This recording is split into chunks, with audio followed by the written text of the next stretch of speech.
आखिर बिहार के गया में क्यों नहीं उगता तुलसी का एक भी पौधा? क्यों ब्राह्मण कभी संतुष्ट नहीं होता? क्यों फल्गु नदी सिर्फ नाम की नदी है? और क्यों कौवा हमेशा लड़ झगड़ कर ही खा पाता है? कौवा, तुलसी, ब्राह्मण व गाय को माँ सीता ने क्यों श्राप दिया था, इसके बारे में कुछ लोग जानते हैं और कुछ नहीं। तो आज के इस वीडियो में हम विस्तार से इन सभी के बारे में बताते हैं। नमस्कार मित्रों, एक बार फिर से आपका हमारे YouTube चैनल पर स्वागत है। अगर आप भी प्रभु श्री राम जी के भक्त हैं, तो कमेंट में जय श्री राम जरूर लिखें। तो चलिए शुरू करते हैं आज की प्रस्तुति। भगवान श्री राम और उनके भाई लक्ष्मण और पत्नी सीता के साथ वनवास जाने की बात सभी जानते हैं। इस बात से अयोध्या वासी दुखी थे। राजा दशरथ राम और लक्ष्मण के वियोग के दर्द को झेल नहीं सके और उनकी मृत्यु हो गई।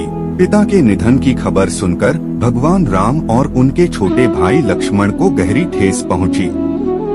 दोनों भाइयों ने जंगल में ही पिंडदान करने का फैसला लिया।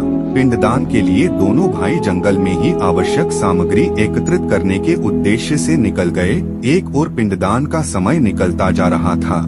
ऐसे में माता सीता ने अपने पिता समान ससुर दशरथ का पिंडदान उसी समय भगवान राम व लक्ष्मण के बिना करने का फैसला लिया। माता सीता ने पूरे विधि विधान के साथ पिंडदान किया। जब प्रभु राम और लक्ष्मण लौटकर आए तो उन्हें पूरी बात बताई और कहा कि उस समय पंडित, कौवा, फल्गु नदी, गाय और वटवृक्ष उपस्थित थे। प्रभु राम को इस बात का विश्वास नहीं हो रहा था कि बिना पुत्र और बिना सामग्री के पिंडदान कैसे संपन्न और स्वीकार हो सकता है। माता सीता ने कहा कि प्रभु, आप साक्षी के तौर पर आप इन पांचों से सच्चाई पूछ सकते हैं। भगवान राम ने जब इन सब से पिंडदान किए जाने की बात सच है या नहीं पूछा, तब फल्गु नदी, गाय, कौवा, तुलसी और ब्राह्मण पांचों ने प्रभु राम का क्रोध देखकर झूठ बोल दिया कि माता सीता ने कोई पिंडदान नहीं किया है। वटवृक्ष ने सत्य कहा कि माता सीता ने सबको साक्षी मानकर विधि पूर्वक राजा दशरथ का पिंडदान किया है। पांचों साक्षी के झूठ बोलने पर माता सीता ने क्रोधित होकर उन्हें आजीवन श्राप दे दिया। फल्गु नदी को श्राप दिया कि वह सिर्फ नाम की नदी रहेगी, उसमें पानी नहीं रहेगा। इसी कारण फल्गु नदी आज भी गया में सूखी है।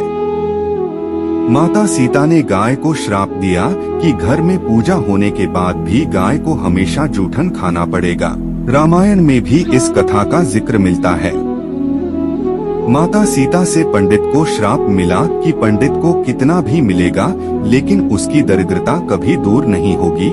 इसी कारण ब्राह्मण कभी दान दक्षिणा के बाद भी संतुष्ट नहीं होते हैं। माता सीता ने तुलसी को श्राप दिया कि वह कभी भी गया की मिट्टी में नहीं उगेगी। यह आज तक सत्य है कि गया की मिट्टी में तुलसी नहीं फलती। और कौवा को हमेशा लड़ झगड़ कर खाने का श्राप दिया था। माता सीता ने जहाँ इन पांचों को श्राप दिया, वहीं सच बोलने पर वट वृक्ष को आशीर्वाद दिया कि उसे लंबी आयु प्राप्त होगी, वह दूसरों को छाया प्रदान करेगा। तो दोस्तों, आज के लिए बस इतना ही। उम्मीद करते हैं हमारे द्वारा दी गई जानकारी आपको पसंद आई होगी। अगर आपको वीडियो अच्छी लगे तो लाइक जरूर करें और सब्सक्राइब करना ना भूलें। वीडियो को आखिरी तक देखने के लिए बहुत बहुत धन्यवाद।